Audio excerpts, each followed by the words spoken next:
What up? What up? What up? We back again with another episode of Mic'd Up and Chillin podcast. And of course, it's me, your host, Stoneboy P. And I'm here doing another episode, a special episode, with one of the coldest independent artists in Detroit. And when I say artist, I mean artist. Like, what he does is art. He don't just rap. He paint, he produce, he does art. Like, I don't know no other way to explain it. You will see throughout this podcast. But right now I'm introducing my man Lokye. What's good, man? How you been? How you What been? up, though? What's Last the time word? we kicked it was what? Around Thanksgiving time, right after Thanksgiving at the studio, Yeah. man. Gio. Hell yeah. Getting it in, man. How you been? I'm very good. It's been an awesome year so far. Just been chilling, taking care of my son, making art, making some new music for the people. Hell yeah, getting ready to drop some new shit. Straight. Okay. Mhm. We're going to get into that music. But first, I want to say this.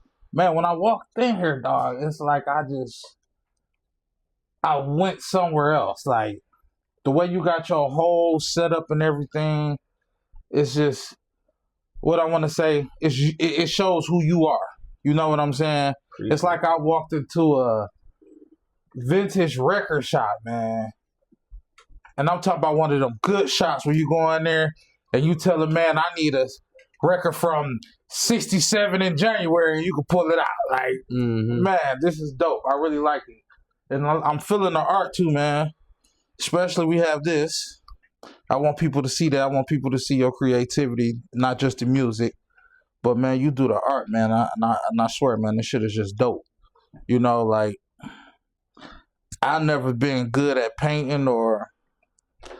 Yeah, I just never been good at paint. Terrible drawing, all that shit, man. You know what I'm saying? But I can see, like, you got the vision, like, this shit is dope, man. Like, where do you get that from? Like, is that something you just picked up or I your don't know. parents was into it or? My mom is into art for sure. She does art and music, but like really music therapy stuff, music and movement therapy. But I got into it early. I guess I'm dyslexic, so instead of writing all the time in class, I'd be like drawing in the back of class, and then my mom put me in an illustration class, and then from there it just kind of took off. And then in high school, I was playing basketball, but I started smoking weed a lot when I was like 15. So then I was like, I'm not gonna go pro in basketball. Pretty much about what everybody do. All right, I'll do art. Let me do my art stuff. And then I came here for art. I came to Detroit for art. I can see that it's a real passion. Because it's like you got pieces around here that's just very unique. Like, you got pieces around here that you could tell you just seen it and it just, you felt it and you was like, I gotta get it. You know what I'm saying? Mm-hmm. It's not like one thing matching another. Everything is just come together in a different kind of montage kind of way. And, man, it's pretty dope, man. Pretty fucking dope, man. I like what I'm seeing. Like, this is dope. So, you say you got into art, you know, what's the earliest you remember getting into art? Like, what age? I got into art really young. I was taking classes when I was like, I don't know, 8. But I had my first art show when I was like 16, 15. And I made some money. And then I had another art show when I was like 18. And I made like 10 bands or something, like close to that. And then that was like, oh, okay, I could do this. And I took the year off and was trying to, was doing art. 10 was teaching bands? art. Yeah. I was in New York. So people have a little more money. What made you stop? Nothing. No, I came here. What made you come here? It seems like that's something I'm like, shit, I'm on that. New York, where I got to be.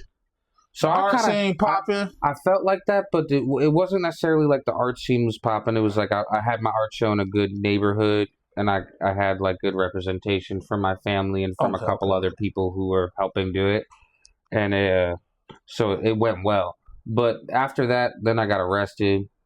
I got arrested like 4 times in New York, for like smoking weed, nothing crazy. And then after getting arrested, I'm like, oh well, I should go to school. because I had the opportunity. I had a scholarship anyway, so I was like, why don't I go to school, try that out instead of getting arrested and doing dumb shit. And came out here, met Sheefy McFly.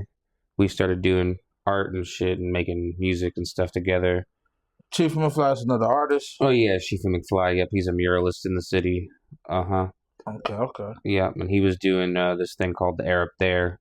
So yeah, that was kind of like the first music stuff I was doing. But this was all while I was going to college for creative studies. Okay. What college you went to? That's what's called College for Creative Studies. Oh. Okay. Yeah, CCS they call it. Yeah. And it's here? Mm-hmm. I never heard of it. It's in Midtown by the DIA. It's like behind the DIA. Okay.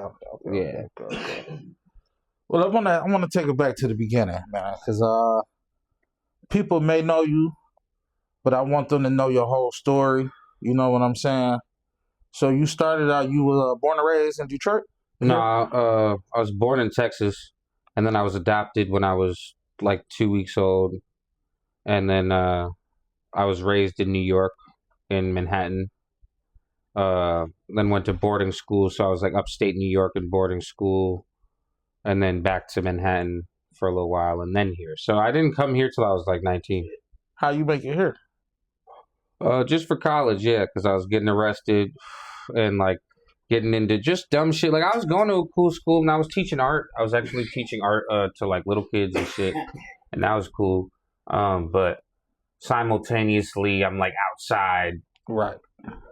So I was like, And it's just crazy going around in Manhattan. It's like you're living in New York is crazy because you go from Manhattan to the Bronx to Brooklyn, Queens. You be jumping around all over the place. So, was it like, okay, you say you was adopted in Texas, right? Yeah. So did the family fly to Texas? My mom, or they lived there, then moved to New York? My adopted mom came to Texas and picked me up with my adopted sister. Okay. Yeah. So it was a come get them and fly back to New York type and of then thing. fly back, Okay.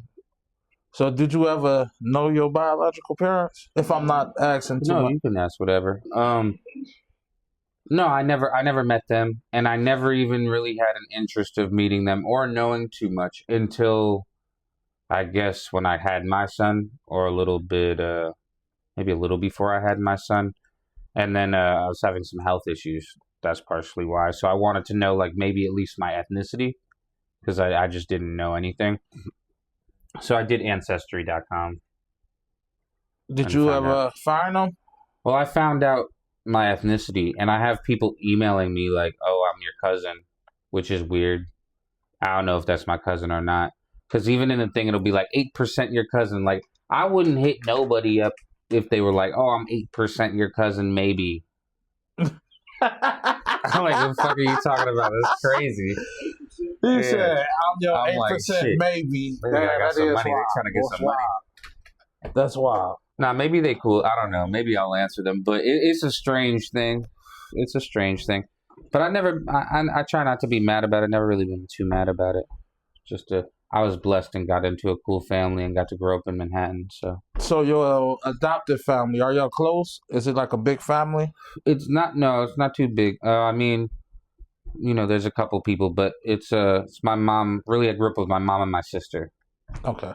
Yeah, and then she got married when I was 13, 14. So you say you grew up in your mom's your sister. So what is it like growing up in New York, man? Because that's the scene of hip hop. You know what I'm saying? That's like the start. That's the Mecca. But I know you was in Manhattan. Is that more like the better area? I don't know too much. I've never been to New York. I mean, Manhattan's a borough, and they're all big boroughs. But Manhattan... That's that bossy shit out there. Yeah, Manhattan is that bossy shit. If that's facts. That's where that's where Fifth Ave is. That's where, like, the museums are. That's where the money at. That's where the money at. But that's also where Harlem is. Harlem is the styling, niggas. There's projects, hella projects.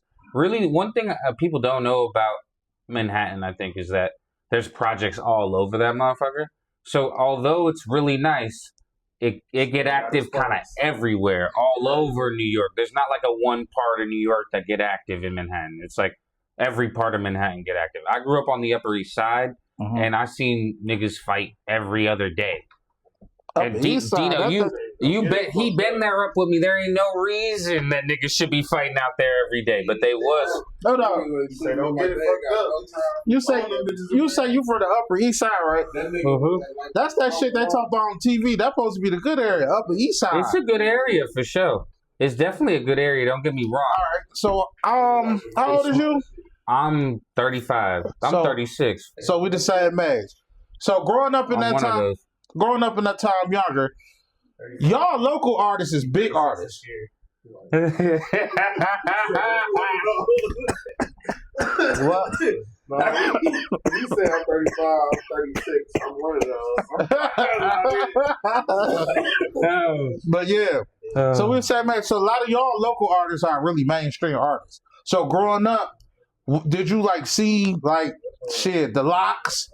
You know, I was having shit like that. Was Diddy bopping, around New York or something right I was having that conversation with somebody the other day. Like, being an underground artist, an underground hip hop head. You know, it's like, did I listen to that shit before? Was I growing up listening to that? No, not at all. Like, what was your influence? Yeah, my influences were more like Blink-182 and like fucking like. So you was on that type of shit. Well, not just that, but just kind of like what's mainstream, but kind of out of the box a little bit. You know, okay. Yeah. Facts. Yeah, like I'm listening to like Red Hot Chili Peppers. I'm listening to Nas all the time, like the Fugees. Okay. But I'm saying, so just being around New York though, was huge artists just around? Like, was it normal to see like huge rap artists? You'd see famous people. Cause you say you're in Manhattan, so that's what the fashion shows where they voguing and shit. Like Derek Jeter lived down the block from me and shit. Like there's people mad famous people and shit. That's wild. That's wild. I actually think Diddy that live down the street from Jeter. You just said that like that's normal. Jeter staying down the street like that's normal. but it is normal. It feels real normal. Like no, that's not normal. Yeah, Jeter stay down the street. Like when I walk to the store, I walk past Jeter house all the time. Jeter just be out there just Jetering like. Julia Fox, she used to be like one of the little girls around the hangout and shit. She like hung out in the park by me and shit. You fooling. You go around all these rich motherfuckers. For sure. No, yeah. Hey, you feel me? I'm bad, dog. You also like. There was some rich people around for sure. That's what I'm saying. I know it could have been some weird shit because you in the fashion scene. That's the fashion area too, right? No, that's more like, I mean, Manhattan is the fashion scene, so like downtown is weird. But that's what I'm saying. It's everywhere kind of gets active. Like LES has hella projects. There's projects and y'all got hella rats. They have hella rats. There's hella like y'all rats the size of dogs. Hella weird people. Like it just gets different type of active all over the place. You're going to see a big rat, a cat rat. You're going to see a rat with personality out there, for sure. Man, y'all got rats that could be on leashes out there. Like, y'all rats sit. Y'all rats. I swear to God. New York, bro, I be watching this shit, bro. And these motherfuckers just hunt rats through New York. With the dog. With the dogs. Bro, my man seen it. With the dog. Bro, y'all got rats that just walk up to the front door and say, give me a number 2. I'll be out back. Yeah. Like, no, for real rat. Upscale and it'll be hood at the same time. Man, that's because New York is bunched up too. It's bunched up. Everybody on top of each other. Like, I wouldn't ride no subway. Oh, I ride the subway all the time. I know it's hella rats down there. There's hella fucking rats. The subway got the rats on deck. The subway got mad rats. Yeah, but they trying to make the subways nicer, but they still gonna have rats. In Paris, they got like the subways go deep and they're kind of nice, but they still mad ratty. Oh shit, you got one in your hand? Yeah, here, you want this one? Fuck it. Boom. Switch. Hell yeah. So when did you first start getting into rapping? Like, I'm finna take this shit serious. I'm about to be a rapper. Or when did you first fall in love with rapping? I fell in love with rapping when I was talking about when I was listening to the Fugees and fucking like all that shit. So that's like riding the short bus 9/11. So like being a like 11. Yeah. He said he ride the short bus. Who just said like, yeah, I was on the short bus. I had the knives going with the Fugees. This nigga was on the Bus short as hell, it's only 3 rows. I'm gonna go to class. I'm in this one class for 5 hours. We go to lunch after everybody else. Like you just said that too calmly, my nigga. Man, Too calmly. that was the life. He just said, yeah, the short bus beat in the slow class was the life. This here is Fresh Booties album. Y'all had the bad bitches, but they gave us They popsicles. got them both.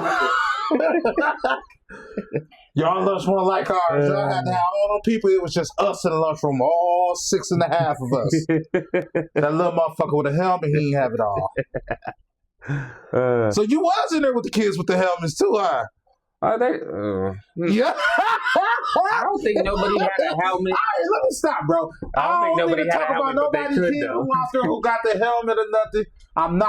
I'm not doing that. Don't think I fuck with it. Was what? Dog, it was a helmet kid when I was in middle school, bro. Bro, my man Fresh here, bro. He would tell you it was a helmet kid in Farwell, bro. And dude used to walk up on all the girls like, what's up? Like, let me stop, bro. Let me stop. Like, he used to be up on them. It was borderline harassment, but he was on it. He knew what he wanted. It wasn't no game. I swear to God, it wasn't no game, bro. He knew what he wanted. He had a helmet and all, but he knew he wanted pussy. He knew he was trying to fuck. So I don't sleep. Don't make me think I'm talking about y'all. Y'all the coolest guys. You feel what I'm saying? I ain't even got it all. But Hell helmet dude wanted to fuck. He was trying to fuck. Shout out to the helmet. Helmet dude. Shout out to helmet dude. He probably grown. I hope he's still living. You know what I'm saying? But like he was like, we on my age. Make them dead. I don't mean to make him dead, but you know, I ain't trying to kill him. I ain't trying to kill him wherever Helmet Man at, Helmet Boy at now, because he Helmet Man now. I know somebody in his family had to get that nigga some pussy. If he was in my family, I would have got Helmet Man some pussy. Because he wanted some pussy. I don't give a fuck. Fuck. If you got a disabled person, a disabled functioning person in your family, and I'm talking about to the fellas. You gotta be Not the women. I don't got nothing to do with the women, but the fellas. Get that nigga some pussy. Yeah. You got a disabled family member dude in your family, he grown. Get him some pussy. Let's get his dick sucked. God damn. Man, I'm just saying. Just saying. Am I wrong for saying that? I feel you. Man. No, so Nah, he might correct him. And he might just need that. He might just need that. What? Because look, what do you do? Well, wait. We gonna get more to the interview. But I gotta say this, bro. All right, when you come, right, you get retarded. Right? Am I wrong? You know, your body lock up. What if he get normal? As soon as he finna come here. So the answer to 3 + 3 is 6. I think they need to start shooting rockets to the sky like this because the trajectory, like they gotta keep that shit on a he just regimen. get normal. You feel what I'm saying? Because we get retarded. He gonna have to keep going. Man, Keep that muscles shit get going. loose and everything. That good You feel mojo me? flowing. After that nigga hit the basketball court, start hooping and shit. Nigga just be cold out there dunking. Nigga might go right. You know, I played against this one. helmet man might take the helmet off. You gonna catch post nut there. I played basketball against a That might mentally be- disabled person, and he was gunning threes, My mans, you just said it. gunning them. Post nut therapy. That's what we gonna call it. He might have had the Give post nut your therapy. Who knows? Give your disabled homie or family member some post nut therapy. It just might help. Just might help. But we gonna get back to it. We finna get back to the music. I got a little sidetrack. Wait, no, I'm still on this. Hold on. Let me bring it back to the short bus. So I used to take this little short bus from Manhattan to Brooklyn for like a year and a half. I went to this school called Mary McDowell or whatever, and it was for, I'm dyslexic, so it was for people with learning disabilities from all ranges. So there was like people who were on like the real different levels of the spectrum. different levels, yeah. So there's like dyslexic kids, ADHD, and then people who have Down syndrome and Tourette's and everything, right? What is this? Dyslexia is That jumbling Noriega words. shit where Noriega can't spell You shit. can't spell, you He jumble can't words. pronounce shit, nothing. I mean, a lot of The people. Noriega shit. And I hope Nori see this, nigga. Y'all ass be fucking up, my nigga. I fucks with you. But you be fucking up some shit during interviews. A lot of dyslexic people are good at a lot of things. And even some of them are good at reading and writing, but there's some, maybe it's just comprehending for them, or maybe it's just like they just jumble words, but they're good at doing it. But you know what, though? Speaking of that, because like we did say, like I was saying, Nori dyslexic. Mm-hmm. Wanna know what's something funny? That kind of makes sense. It's probably why that nigga made that song like that. That's the only thing he can say right. What? That's a dyslexic ass motherfucking chorus if I have ever heard one in my life. All that nigga know how to say is what? Like, and he telling you he confused. What? Like, that nigga telling you I'm dumb. What the what? What? That's the most dyslexic shit. We ain't heard shit else is from he him. really dyslexic? Yes, Damn. man. You all right? Catch you a good. All you need to catch is 3. You probably only need 1 episode, but catch you 3 just so you can have full evidence. You know what I'm saying? Mm-hmm. Catch you 3 drink champs episode. You gonna be like this. You can't tell somebody's dyslexic from talking to them. Shit, Nori, you can. No, you can't. They can, especially when they do rapping and shit. Them motherfuckers be saying some complicated shit. Yeah, no, you can't really tell when somebody's dyslexic. Now, I'm not saying that they slow or stupid. It's just they brain function a different way. That's why a lot of people that be on the spectrum. No, but listen, that's why a lot of people that be on the spectrum actually be great people. All seriousness. No, for sure. But being dyslexic isn't being on the spectrum. You don't even know. It's just a learning disability. That's what I'm saying. Okay. But a lot of people on the spectrum period. All right, I ain't the fucking spectrum scientist here. But I'm just saying, a lot of kids that be on the spectrum, because there's levels to the spectrum, they be great and talented people in other ways. Talented, yeah. You know what I'm saying? Like it's really. But that's the whole thing. Dyslexia is not really, you're not on the spectrum. It's like, so like if you being on the spectrum is like more like if you have Down syndrome or whatever. But being like having dyslexia or ADHD, there are for sure. But having or like Asperger's, a lot of people who have Asperger's are really, really smart. Or autism, they're really smart. So these, you can like that's all there.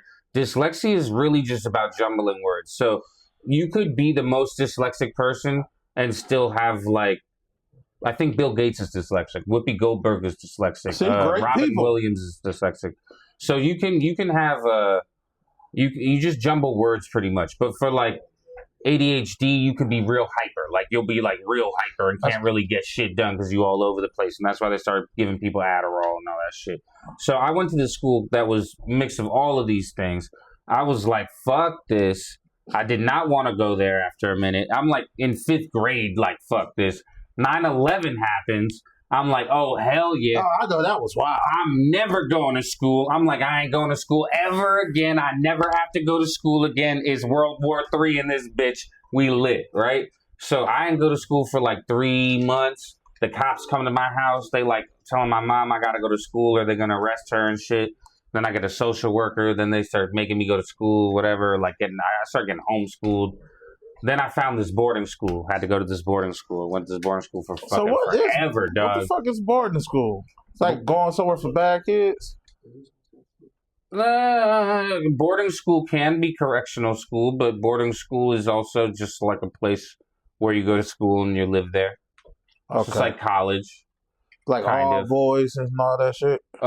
It can be. Mine wasn't all boys, no. Okay, see, that other suck. I can't be stuck up in the dorm. I would have fucking not liked that shit. Stuck up in the dorm. You are stuck in the dorm with all boys, but though. I'm saying, like, I don't see nothing but hard lives. Yeah. That's prison.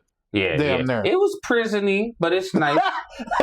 It's nice He prison. said it was prison-y. Prep school prison, you feel me? A little, But it was preppy too. Like kids were preppy, and they taught us language. That was like the main thing. That's kind of what got me into rapping, and more into art because I started identifying what I liked, and they pushed it. They were like, "Oh, you can paint. You should paint. Oh, you like rapping. You don't really like reading anything else. Why don't you read like Tupac? Why don't you read Nas? Why don't you read like what they're reading? Like The Art of War and shit like that." So then it got me interested into starting to try to read these things. And before that, I wasn't interested in reading anything. So that was cool. So shout out to them. When did you write your first rap?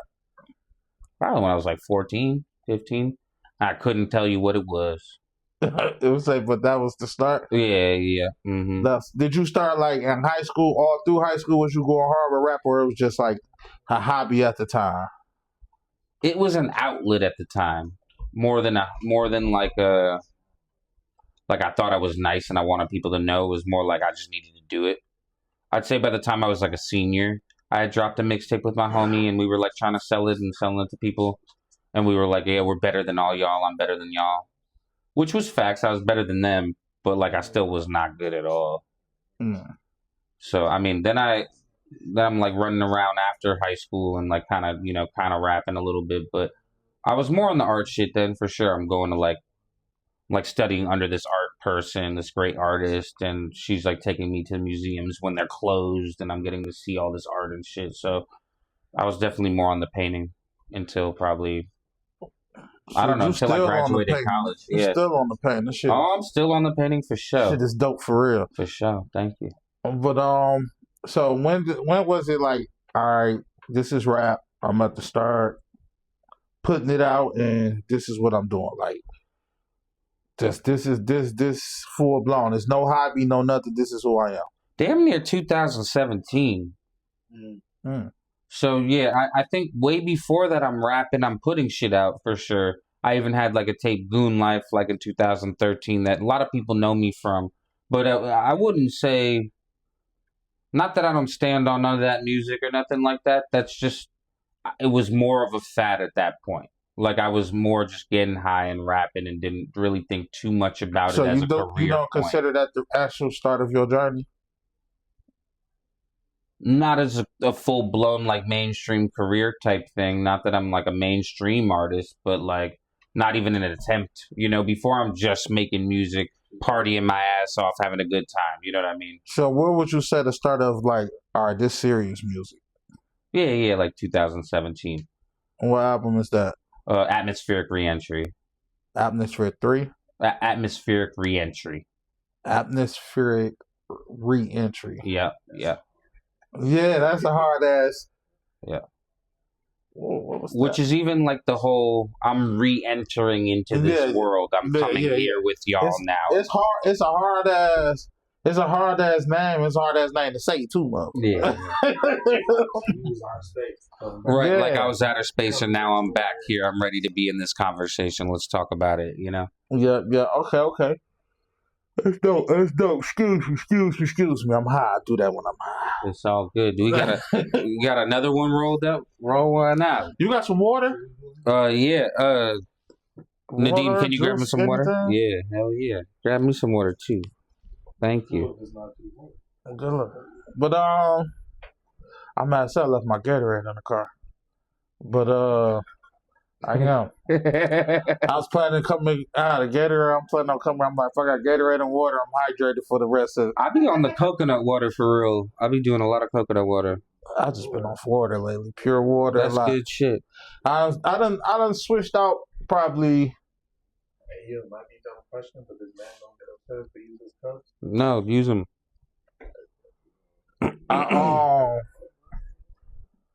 I cut out probably by about 60 to 80% of my juice intake and switched it for water. That's great. That's great. Like 60 to 80% of what used to be juice is water now. What kind of juice? Like I was juice. Just whatever juice, right? I was juice. I kind of be on that, like the whatever. I don't even care what juice it is. I just don't want to drink water sometimes. Hey, that's not good though. You gotta And look, drink water. peep this. And he'll tell you, I done lost since the first week of December. I done lost over 20 pounds. Yeah, for real. Hell yeah. And I've been hitting the gym, but I ain't been hitting the gym like Nah, that long shit enough. That shit ain't about hitting the gym. It's more so what you change, what you put in your body, yes, bro. 1,000%. I agree. The gym is for how you want to look. The times you eat, how you eat it. Losing weight is what you put in your body. Like just like literally just simple off like I have like, all right, say I used to be like, I never bought the small juice. Mm-hmm. It was always the 2 liter. Yeah, the big one. Because it's only 30 cents more for the big one. So I got big Mini Man, whatever. I'm never getting the little one because I know I'm going to knock it off and I'm going to be right back. You know what I'm saying? So that was just me, just boom, boom, boom, all day. Probably won't even drink a water for a minute. You know what I'm saying? Like I wasn't hardly drinking no water. You know, I was fucked up. Man, I switched that shit up, bro. I'm talking about I dropped 20 pounds effortlessly to the water. To the water.